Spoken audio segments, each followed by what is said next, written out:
Hello दोस्तों, आज की इस वीडियो में हम वृत्त से संबंधित जितने भी टर्म है उसको डिफाइन करेंगे। तो चलिए स्टार्ट करते हैं। तो हमारा पहला पॉइंट है कि परिमाप क्या होता है। तो परिमाप का डेफिनेशन है सभी बाहरी सीमा की लंबाई के योग को परिमाप कहते हैं। सभी कोई भी शेप है उसके बाहरी सीमा की लंबाई के योग को क्या कहते हैं? परिमाप। और परिमाप का ही नाम है परिधि, और परिधि का भी एक और नाम है परिसीमा। ये तीनों चीज़ एक ही होता है, परिमाप, परिमिति और परिसीमा। सबका यूज अलग अलग जगह होता है लेकिन तीनों का मतलब एक ही चीज़ हुआ। जैसे कि एग्जाम्पल के जरिए आपके पास एक क्या है, शेप दे दिया आयताकार शेप। तो इसके बाहरी सीमा यानी बाउंड्री जितना होता है उसको जोड़ दीजिए, वही उसका परिमाप हुआ। तो इसके बाहरी सीमा ये 5 हुआ, ये 12। अगर ये 5 है, आयताकार है तो आमने सामने भुजा बराबर, ये 5, ये 12, तो ये भी 12। तो इसका जो पेरीमीटर यानी परिमाप होगा कितना होगा? 5, 12, 5 और 12 सबको जोड़ेंगे कितना होगा? 12, 12, 24 और 5, 5, 10, 24, 10, 34। और इसका यूनिट यानी सिंगल यूनिट मतलब इकाई में होगा, यानी 34 सेंटीमीटर। सिंगल यूनिट का मतलब हुआ मीटर में होगा अकेला, सेंटीमीटर और किलोमीटर। उसके बाद का यूनिट जो डेफिनेशन पॉइंट है, क्षेत्रफल क्या होता है यानी एरिया। बाहरी सीमा द्वारा घेरा गया क्षेत्र को क्षेत्रफल कहते हैं। बाहरी सीमा द्वारा घेरा गया क्षेत्र को क्षेत्रफल कहते हैं। इसका यूनिट होता है स्क्वायर यूनिट। स्क्वायर यूनिट का मतलब हुआ कि मीटर में होगा, मीटर स्क्वायर में होगा, सेंटीमीटर यानी डबल में होगा, मीटर स्क्वायर, सेंटीमीटर स्क्वायर और किलोमीटर स्क्वायर। जैसे कि ये एग्जाम्पल के जरिए आपके पास ये वृत्ताकार एक शेप दे दिया है। तो इसका जो ये जितना क्षेत्र झेका मतलब किसी भी प्लेन में कितना क्षेत्र या छेक रहा है उसी को बोलते हैं क्षेत्रफल। यानी ये जो आकृति कितना क्षेत्रफल छेक रहा है उसी को क्षेत्रफल बोलते हैं। उसके बाद हम वृत्त पे जाते हैं। वृत्त क्या होता है? वृत्त एक ऐसे बिंदु का बिंदुपथ है जिसके एक निश्चित बिंदु से दूरी समान होती है। जैसे कि ये एक मतलब फिक्स्ड पॉइंट है, यहाँ से कुछ लंबाई की एक रस्सी लेकर के इसको इसके चारों ओर घुमा देंगे तो शेप बन जाएगा। यानी एक फिक्स्ड पॉइंट से एक फिक्स्ड लेंथ लेकर के उसके चारों ओर घुमा देंगे तो क्या बन जाएगा? वृत्त। यानी वृत्त एक ऐसे बिंदु का बिंदुपथ है जिसके एक निश्चित बिंदु से दूरी समान होती है। और बराबर दूरी को त्रिज्या तथा निश्चित बिंदु बराबर यहाँ से या त्रिज्या को आप ऐसे भी डिफाइन कर सकते हैं कि केंद्र से परिधि की दूरी को, ये हुआ परिधि, ये परिधि यानी बाहरी सीमा को परिधि कहते हैं। तो केंद्र से परिधि की दूरी को त्रिज्या या बराबर दूरी को भी त्रिज्या कहते हैं। तथा निश्चित बिंदु, ये जो निश्चित फिक्स्ड पॉइंट है इसको क्या बोलते हैं? केंद्र बोलते हैं। उसके बाद आता है जीवा। जीवा क्या कहलाता है? वह रेखाखंड जो वृत्त के किन्हीं दो बिंदुओं को मिलाता है। यानी वृत्त पर कहीं भी दो बिंदु ले लीजिए, वृत्त के परिधि पे कहीं भी दो बिंदु ले लीजिए, उसको मिला दीजिए, वो जो रेखाखंड बन गया, जैसे ए बी रेखाखंड, इसकी लंबाई को क्या कहते हैं? जीवा कहते हैं। यानी जीवा की लंबाई हो जाएगा और ए बी को जीवा। उसके बाद डायमीटर। डायमीटर क्या होता है? वृत्त की वह जीवा जो केंद्र से होकर गुजरे, वृत्त की वह जीवा जो केंद्र से होकर गुजरे उसे क्या कहते हैं? व्यास कहते हैं। जैसे कि आपके पास एक वृत्त है जिसका केंद्र O, ये जीवा बढ़ता जाएगा। एक समय ऐसा आएगा कि ये केंद्र से होकर गुजर जाएगा, केंद्र से होकर गुजर जाएगा। तो इसका नाम क्या हो जाएगा? व्यास हो जाएगा। उसके व्यास वृत्त की सबसे लंबी जीवा, व्यास वृत्त की सबसे लंबी जीवा होते देखते भी हैं कि व्यास वृत्त की सबसे लंबी जीवा है। इसके बाद अगर आगे बढ़ाएंगे तो छोटा हो जाएगा, छोटा होता जाएगा। इसे यहाँ मिलाएंगे, यहाँ पे बनाएंगे जीवा तो छोटा हो जाएगा। तो आप देखिए कि सबसे जो लंबी जीवा है वो व्यासी है, इसीलिए व्यास वृत्त की सबसे लंबी जीवा होती है। एक वृत्त के सभी व्यास की लंबाई, आप एक वृत्त में जितने भी व्यास खींचिए उस सारे के सारे की लंबाई क्या होगा? समान होगा। सभी का लंबाई समान होगा, सभी होगा डी लेंथ का सभी होगा। उसके बाद यानी डायमीटर को डी से सूचित करते हैं, इसीलिए हम डी लिख दें। एक वृत्त में अनंत व्यास हो सकते हैं। एक वृत्त में आप जितना भी व्यास खींचिए वो हो सकते हैं। उसके बाद व्यास की लंबाई त्रिज्या की लंबाई की दोगुनी होती है। यानी कि व्यास बराबर 2 गुना त्रिज्या, और त्रिज्या यानी किसी वृत्त की त्रिज्या r है, किसी वृत्त की त्रिज्या अगर r है तो उसका जो व्यास होगा कितना होगा, किसी अगर वृत्त की त्रिज्या r है तो उसके व्यास की लंबाई कितना होगा 2r।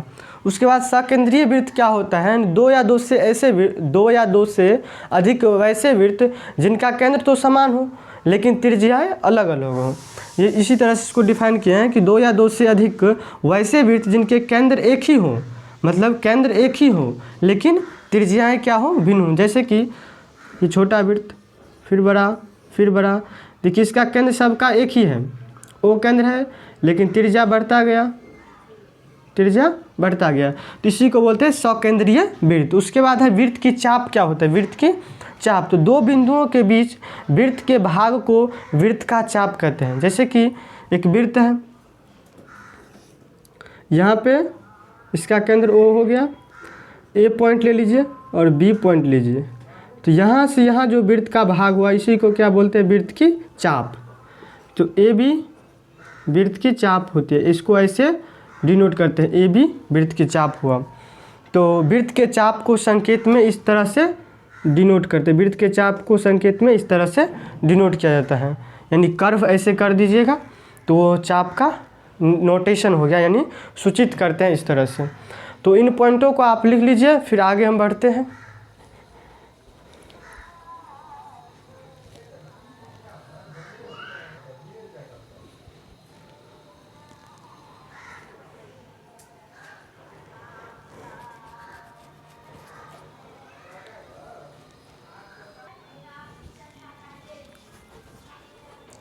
नेक्स्ट पॉइंट को समझिए। नेक्स्ट पॉइंट है केंद्रीय कोण क्या होता है। तो किसी वृत्त के चाप द्वारा वृत्त पर बनाया गया कोण उस वृत्त का केंद्रीय कोण कहलाता है। जैसे कि आपके पास एक वृत्त है, इसका सेंटर O, चाप AB, यानी यहाँ पे एक पॉइंट लीजिए, यहाँ पे एक पॉइंट A और B लीजिए। इस चाप द्वारा केंद्र O पर बनाया गया कोण थीटा, इसी कोण थीटा को हम बोलते हैं केंद्रीय कोण।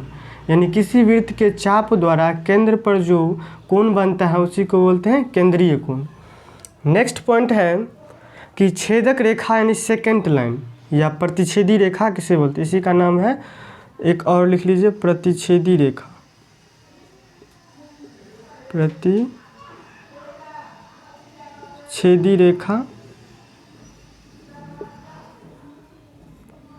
क्या है, तो वह रेखा जो वृत्त के वह सरल रेखा जो एक वृत्त को दो अलग अलग बिंदुओं पर प्रतिच्छेद करती हैं, छेदक रेखा कहलाती है। जैसे एक वृत्त है, उसका केंद्र O,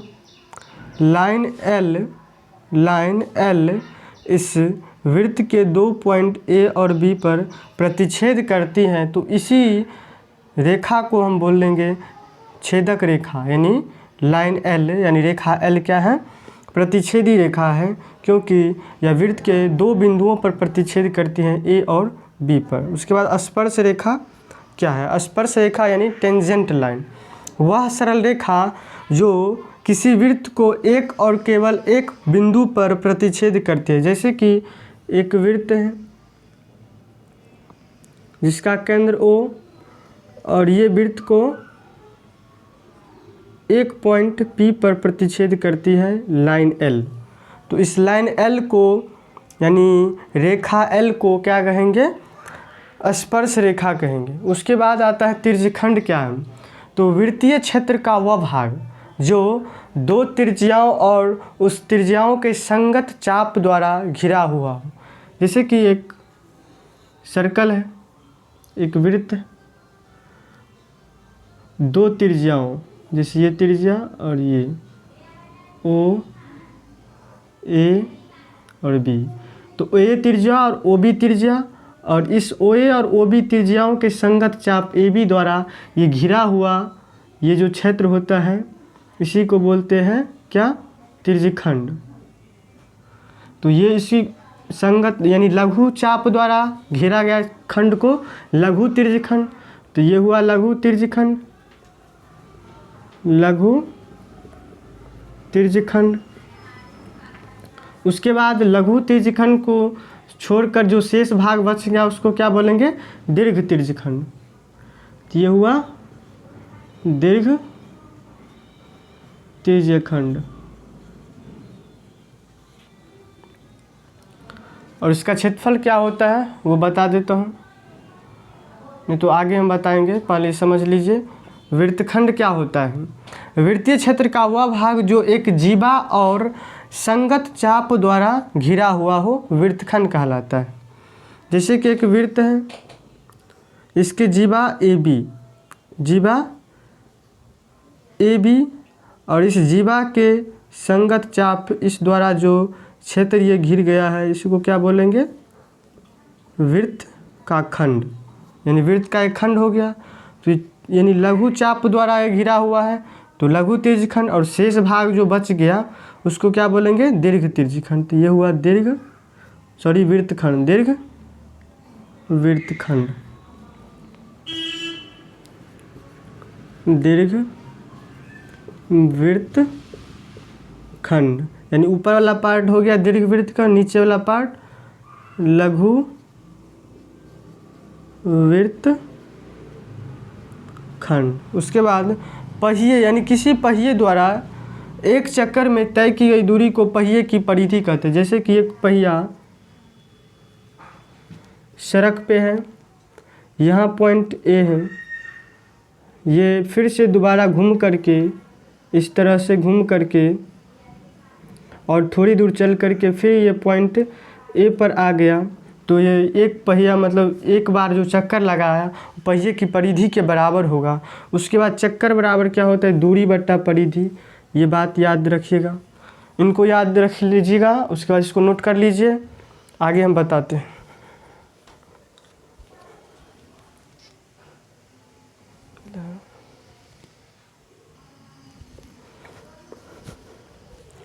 अब आगे बात करते हैं फॉर्मूले पर।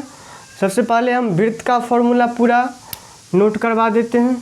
सबसे पहले हेडिंग दीजिए वृत्त यानी सर्कल।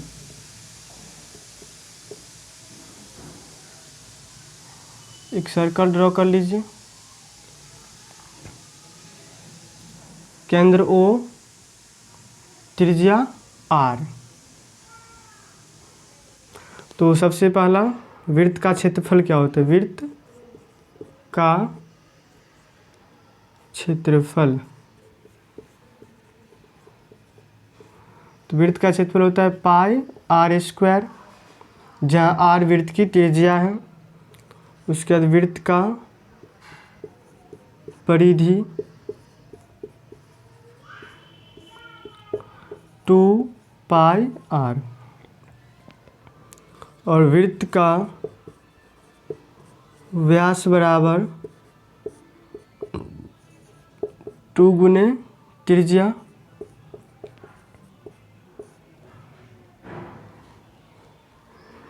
अब वृत्त हो गया। अब लिखिए अर्धवृत्त, अर्धवृत्त यानी सेमी, सेमी मतलब होता है आधा, सेमी सर्कल यानी आधा वृत्त।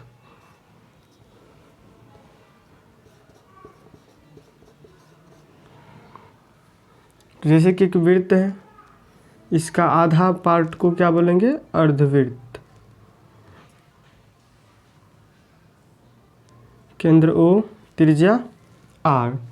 तो अर्धवृत्त का जो क्षेत्रफल होगा वो पूरे वृत्त के क्षेत्रफल का आधा होगा। वृत्त का क्षेत्रफल बराबर पूरे वृत्त का क्षेत्रफल पाई आर स्क्वायर, उसका आधा होगा, यानी पाई आर स्क्वायर बट्टा 2। उसके बाद अर्धवृत्त की परिधि, परिधि का मतलब होता है बाहरी सीमा की लंबाई। तो इसके बाहरी सीमा की यहाँ से लेकर के यहाँ की लेंथ क्या होगा? पूरा लेंथ तो होता है 2 पाई आर, तो यहाँ होगा उसका आधा यानी पाई आर, प्लस ये भी जुड़ जाएगा यानी बाहरी सीमा, तो ये भी होगा ना। तो ये यहाँ से आर आर आर कितना होगा? 2r, तो r कॉमन लेंगे तो पाई प्लस 2 हो जाएगा। उसके बाद होता है चतुर्थांश, चतुर्थांश,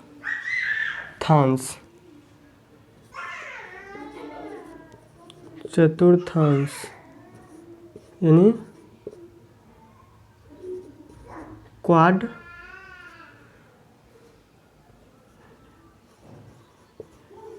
क्वाड्रेंट।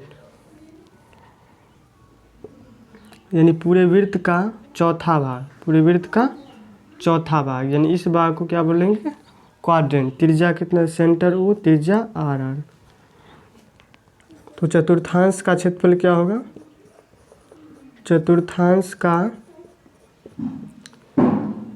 क्षेत्रफल, तो पूरे वृत्त का क्षेत्रफल क्या होता है, पाई आर स्क्वायर, उसका चौथा भाग पाई आर स्क्वायर बट्टा 4।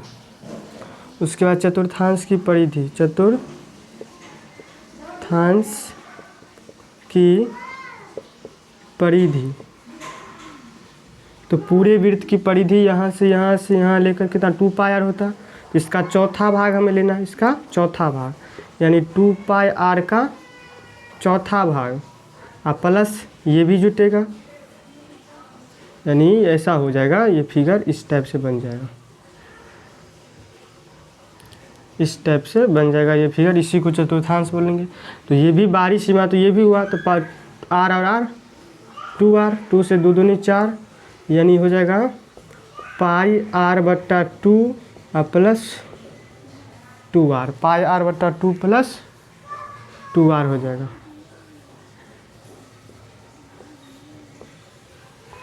उसके बाद लिख लीजिए वलय क्या होता है,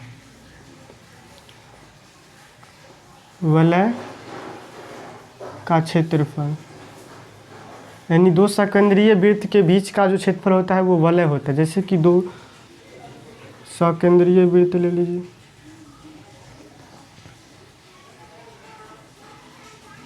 आंतरिक त्रिज्या कितना हुआ, आंतरिक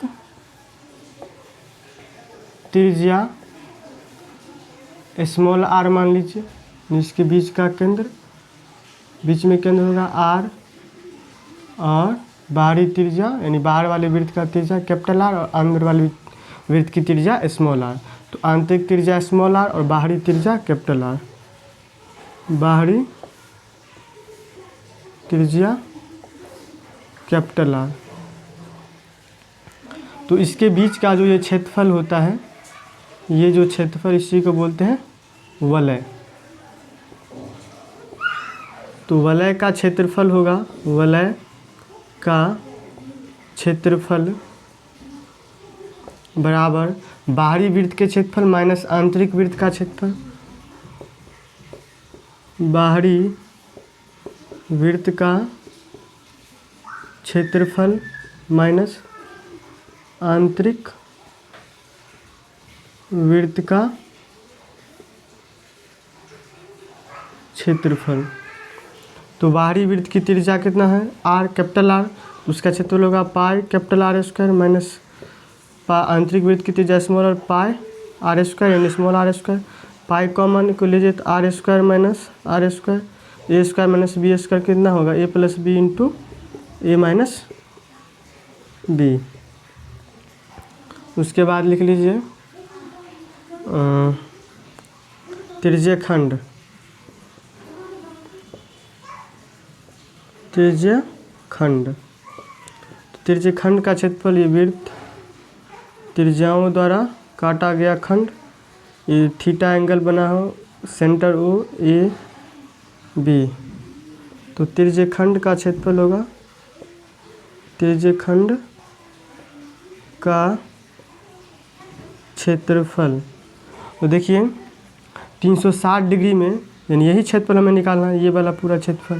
तो 360 डिग्री में कितना, पाई आर स्क्वायर। 360 डिग्री के जब कंप्लीट सर्कल होता है तो 360 डिग्री यही पूरा कंप्लीट हो जाएगा। 360 डिग्री में कितना क्षेत्रफल होता है, पाई आर स्क्वायर। 1 डिग्री में कितना होगा, पाई आर स्क्वायर बट्टा 360 डिग्री, 360, इसीलिए थीटा डिग्री में कितना होगा, पाई आर स्क्वायर बट्टा 360 into theta, pi are square. उसके बाद चाप की लंबाई, चाप की लंबाई, तो चाप की लंबाई यानी यहाँ से यहाँ तक, ये तो परिधि हुआ ना, परिधि का कुछ पार्ट हो गया यानी चाप की लंबाई। तो पूरा जो परिधि होता है 360 डिग्री में, 360 डिग्री में कितना होता है, 2 पाई आर, 2 पाई आर। तो 1 डिग्री में कितना होगा 2 पाई आर बटा 360 डिग्री। तो थीटा डिग्री में कितना होगा, थीटा डिग्री में 2 पाई आर बटा 360 इंटू थीटा। तो यहाँ लिख लीजिए चाप की लंबाई बराबर, चाप की लंबाई बराबर 2 से काट दीजिए कितना होगा 180 पाई आर थीटा बटा 180 हो जाएगा चाप की लंबाई। इतना नोट कर लीजिए, फिर आगे बताते हैं।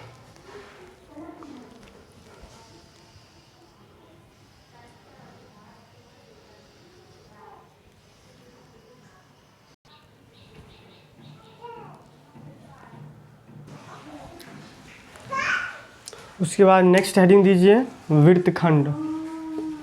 वृत्तखंड इसको इंग्लिश में क्या बोलते हैं, सेगमेंट।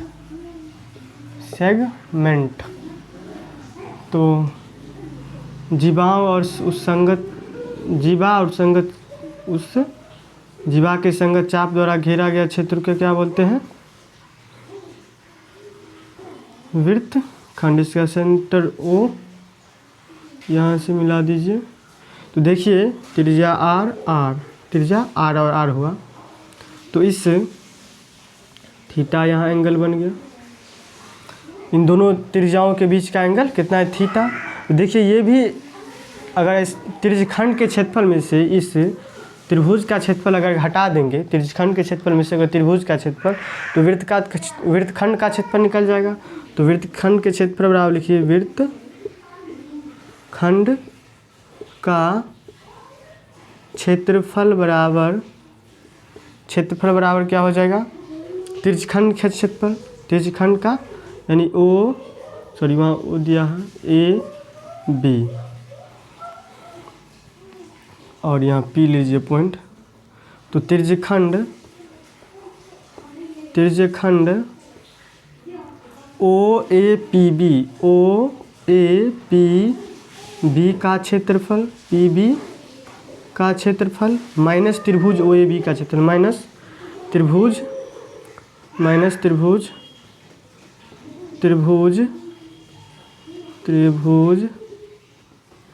OAB का क्षेत्रफल। एक बात अगर आप लोग जानते हैं तो अगर नहीं जानते तो लिख लीजिए कि अगर कोई त्रिभुज है ABC, इसके बीच का एंगल अगर थीटा है और 2 साइड दे दिया है, जिससे अगर AB दे दिया है A और B, इसका क्षेत्रफल होता है 1/2 इंटू इन दोनों भुजाओं का गुणनफल यानी AB और इन दोनों एंगल के बीच का साइन, यानी दोनों एंगल के बीच में थीटा दें तो साइन थीटा। तो त्रिज्यखंड का क्षेत्रफल क्या होता है, पाई कितना त्रिज्या R² थीटा बटा 360 डिग्री माइनस इस त्रिभुज का क्षेत्रफल 1/2 और दोनों त्रिज्या R इंटू R² उस दोनों त्रिज्याओं के बीच का क्षेत्रफल मतलब बीच का एंगल थीटा, तो साइन थीटा हो जाएगा। यही हुआ वृत्तखंड का क्षेत्रफल। वृत्तखंड का क्षेत्रफल ये आ गया। उसके बाद अब लघु वृत्तखंड और लघु त्रिज्यखंड, मतलब लघु वृत्तखंड और अगर डायरेक्ट आपसे कोई क्वेश्चन पूछा जाए, अगर वृत्तखंड का क्षेत्रफल लगाइए तो डायरेक्ट आप लघु वृत्तखंड का क्षेत्रफल लगाइए। अगर उसमें अगर बोल दिया है कि दीर्घ वृत्तखंड का, तो उसका भी फॉर्मूला लिखाते हैं। तो दीर्घ त्रिज्यखंड का भी लीजिए, दीर्घ त्रिज्यखंड का क्षेत्रफल क्या होगा, देखिए ये पूरा तो हुआ लघु वृत्तखंड का क्षेत्रफल OAB। तो पूरे वृत्त के क्षेत्रफल में से आप लघु वृत्तखंड का क्षेत्रफल, लघु त्रिज्यखंड का क्षेत्रफल घटा दीजिए तो दीर्घ त्रिज्यखंड का क्षेत्रफल आ जाएगा। या ऐसे भी, यानी अगर ये एंगल इसके बीच का एंगल थीटा है, ये होगा 360 डिग्री माइनस थीटा। 2 फॉर्मूला लिखा देते हैं, यानी वृत्त का क्षेत्रफल माइनस लघु त्रिज्यखंड का क्षेत्रफल, लघु त्रिज्यखंड का क्षेत्रफल। या और लिख लीजिए पाई आर स्क्वायर, और यहाँ थीटा एंगल था तो पाई आर स्क्वायर थीटा, लेकिन हमको निकालना है दीर्घ वृत्तखंड का क्षेत्रफल, दीर्घ त्रिज्यखंड का क्षेत्रफल। उसका थीटा 360 माइनस थीटा बट्टा 360 डिग्री, ये भी आप लगा दीजिए। उसके बाद अगर आपको निकालना है दीर्घ यानी इसका क्षेत्रफल, ऊपर वाला जैसे कि ये पार्ट का क्षेत्रफल आपको निकालना है। इस पार्ट का क्षेत्रफल केंद्र वो है, तो दीर्घ वृत्त खंड का क्षेत्रफल बराबर क्या हो जाएगा, वृत्त के क्षेत्रफल माइनस लघु वृत्तखंड का क्षेत्रफल, वृत्त का क्षेत्रफल। अगर पूरे वृत्त के क्षेत्रफल में से अगर ये वाला पार्ट हटा देंगे तो वृत्तखंड का क्षेत्रफल आ जाएगा, तो वृत्त का क्षेत्रफल माइनस लघु वृत्तखंड का क्षेत्रफल। इतने पॉइंट लिख लीजिए। फिर अब अगले वीडियो में चैप्टर को हम डिटेल में, अगले जो चैप्टर है आपका जो मेंसुरेशन का क्षेत्रमिति, उसका हम सॉल्यूशन करने वाले हैं। तो अगर आपको इस वीडियो से अगर कोई बेनिफिट मिला हो तो आप लोग इस वीडियो को ज़्यादा से ज़्यादा शेयर करें